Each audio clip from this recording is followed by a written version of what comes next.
ನಮಸ್ಕಾರ, ನೀವು ನೋಡುತ್ತಿರುವುದು ರಾಯಚೂರು ನ್ಯೂಸ್ 007ಗೆ ಸ್ವಾಗತ. ಮಳೆಗಾಗಿ ಮಕ್ತಲ್ಪೇಟೆಯಲ್ಲಿ ಕಪ್ಪೆಗಳ ಮದುವೆ.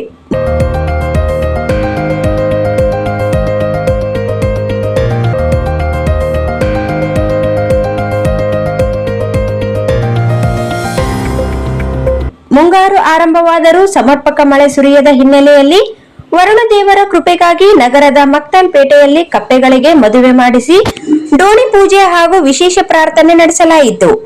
ಮಳೆ ಕೊರತೆಯಿಂದ ಬಿತ್ತನೆ ಕಾರ್ಯಗಳು ಸ್ಥಗಿತಗೊಂಡಿರುವ ಹಿನ್ನೆಲೆಯಲ್ಲಿ ಶ್ರೀ ಚೌಡೇಶ್ವರಿ ಭಜನಾ ಮಂಡಳಿ ನೇತೃತ್ವದಲ್ಲಿ ಕಪ್ಪೆಗಳಿಗೆ ಸಂಪ್ರದಾಯಬದ್ಧವಾಗಿ ಮದುವೆ ನೆರವೇರಿಸಿ ಮೆರವಣಿಗೆ ನಡೆಸಲಾಯಿತು.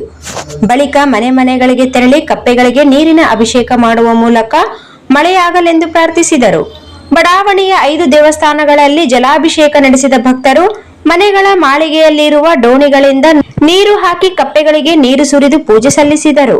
ಮಳೆ ಕೈಕೊಟ್ಟ ಸಂದರ್ಭದಲ್ಲಿ ಕಪ್ಪೆಗಳಿಗೆ ಮದುವೆ ಮಾಡುವ ಸಂಪ್ರದಾಯ ಹಿಂದಿನಿಂದಲೂ ನಡೆದುಕೊಂಡು ಬಂದಿದೆ. ಈ ಆಚರಣೆಯ ನಂತರ ಅನೇಕ ಬಾರಿ ಉತ್ತಮ ಮಳೆಯಾಗಿರುವ ಉದಾಹರಣೆಗಳು ಕೂಡ ಇವೆ ಎಂದು ಸ್ಥಳೀಯರು ತಿಳಿಸಿದರು.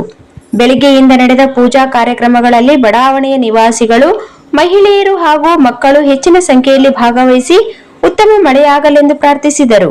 ಈ ಸಂದರ್ಭದಲ್ಲಿ ಯಾಪ್ಶೆಟ್ಟಿ ಚಿನ್ನಯ್ಯ, ಬಂಗಿ ನರಸರೆಡ್ಡಿ, ವಿಜಯ ನರಸಪ್ಪ, ತಿಮ್ಮಾರೆಡ್ಡಿ, ತಿಮ್ಮಣ್ಣ, ವಿಕ್ಕಿ ಸಿರಿ, ನರಸಪ್ಪ ಸೇರಿದಂತೆ ಅನೇಕರು ಭಾಗವಹಿಸಿದ್ದರು.